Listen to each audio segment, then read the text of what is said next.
Hey everyone, welcome to the Training Bureau. This is going to be the first of what's going to become an annual update from training.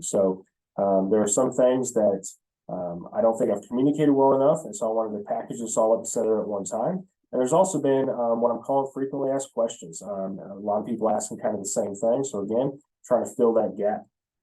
The other thing we're talking about today is a couple of changes in the way things happen in CityLearn.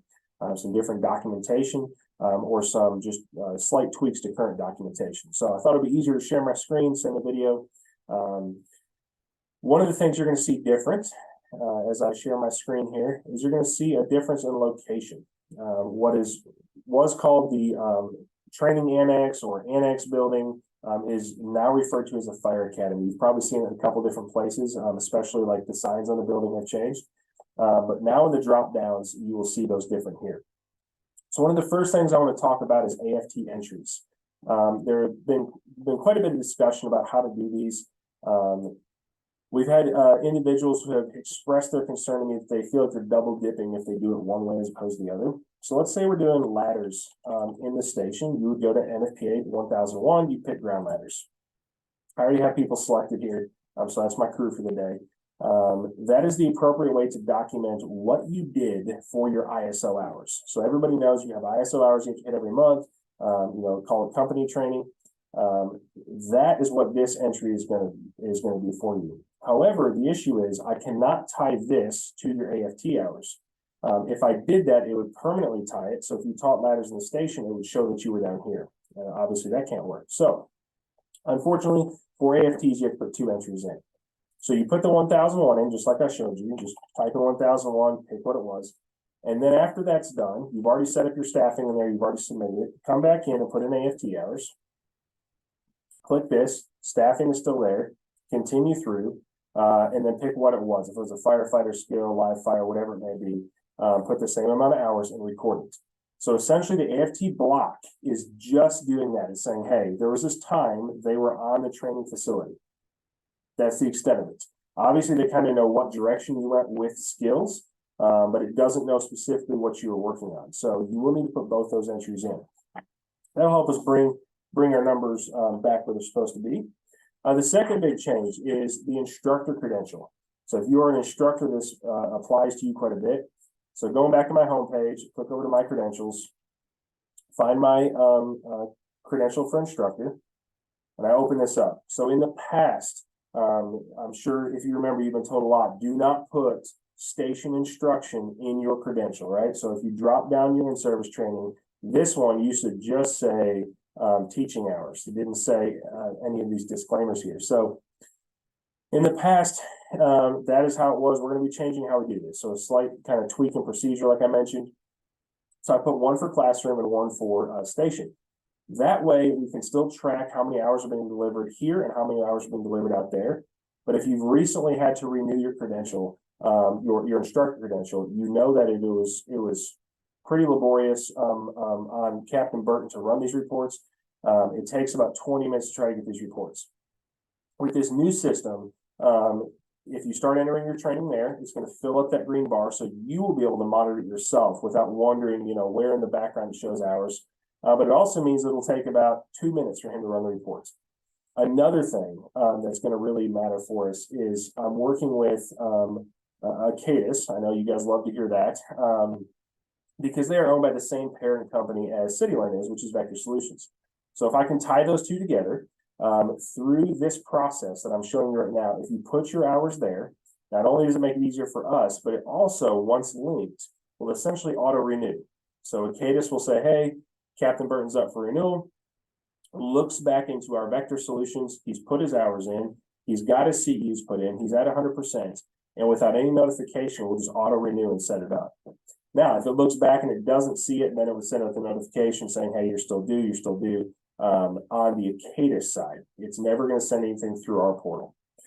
So please start documenting it there. I know it's a pretty drastic change from what we've been doing, but it's going to make training's life easier, and then it's going to hopefully make your life much easier once I get this accomplished. On the credential note, one of the big things we see people having difficulty with their credentials. Hey, it's not showing I did this. It's not showing I did that. Usually what that is the settings tab right here. It's usually an issue with the dates that are input. So no matter what, even if we get it set up to auto renew, you're going to have to change these dates to reflect the current period. If those dates are not correct, it will not look anything outside of that span of 3 years, 5 years, whatever it is. It is incapable of looking outside of it. So you have to go and adjust those dates. So hit that settings tab, come in, adjust your dates. If it is something like your CPR card, where you have a new PDF to upload, a new digital record of that, browse and select. You can leave the old one in if you want, doesn't matter. Browse and select, put the new one in, and then hit your submit button. It'll go in there, it'll update it, it'll start looking again. You know that you've done it correctly when that 100% drops to 0 because you just reset the credential. So if you're having issues with there, start with that. If that doesn't work, reach out. But we usually, that's what we find, is just an issue with the settings and the dates, and that's something you can do for yourself. So a little disclaimer on that, even if I get all of this set up with Acatus, please understand that does not change anything for your EMT license. So your EMT license is still tracked on its own, under its own thing. It will not auto renew under Acatus. They're two separate different things. Fire and EMS split here. The same for AFT hours. AFT hours cannot count when you come down here for EMS. So it has to be the fire suppression side of things. I've changed a couple of permissions in people's accounts. So one of the things that had been a concern, thank you, Captain Engel and Firefighter Zinner for bringing it to my attention, was, a senior firefighter couldn't put in some training if they were working with a new employee. There were some issues where only certain people could. So I changed the permissions on those. So pretty much, if you're employed here, you're allowed to put in training for certain ranks.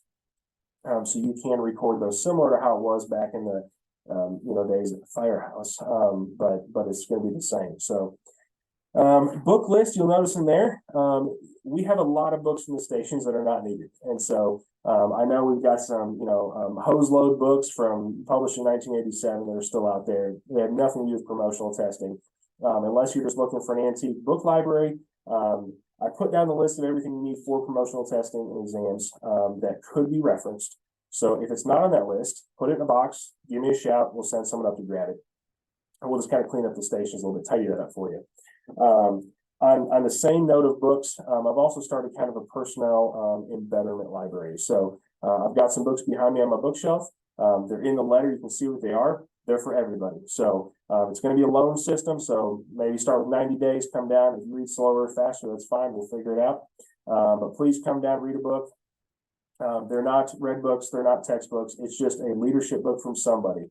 Right now, we've got Cynic, we've got Jocko, Lencioni, a couple different authors. And if there's a book you say, hey, this book has really changed my life, I really like this one, let me know. And I'll start to try to add that as time goes on. But I believe strongly in learning from other people, learning from their failures, from their successes, and being able to look at those things. So, and the final thing I'll talk about is the responsibilities. You notice I listed out the responsibilities for the officers. For Captain Burton, Captain Shaw, and Captain McCubbin, welcome. This is not an all-inclusive list. These are just some of the bigger items I know that a lot of people routinely need. So how do I get hose repaired? How do I get, into this, whatever that is. This is kind of a list there. At the end of the day, if you don't see it or you don't know, always feel free to reach out to me, and I will get you the answer or send you the person who can. But also remember, we have the SFE training email. If you send something to SFE training, it will go to everybody in this section, in this division, immediately. We all get the same email. One of us will know the answer and be able to reply back to you. So usually once we reply back, then you'll see who replied based on our signature, and then you can kind of correspond with them. So if there's ever something you just don't know, hey, this needs, whatever, just shoot it out to the email we're just taking care of. And lastly, thank you, everybody, for what you do. There's also been a lot of discussion, I'll add one more thing, about college degree bridge programs, NFA classes, FEMA classes. A lot of people have been reaching out to me about that. I would love to sit down with you and talk over if you want to go back to school, if you want to take your academy experience here and try to turn that into an associate's degree at OTC. We have a lot of options for you, so please reach out. But I do want to thank you for everything you guys do out there, keeping this place rolling. We are in support services. We are here to support you. So please, if there's anything you need, do not hesitate to reach out. And stay safe out there, and I'll see you around.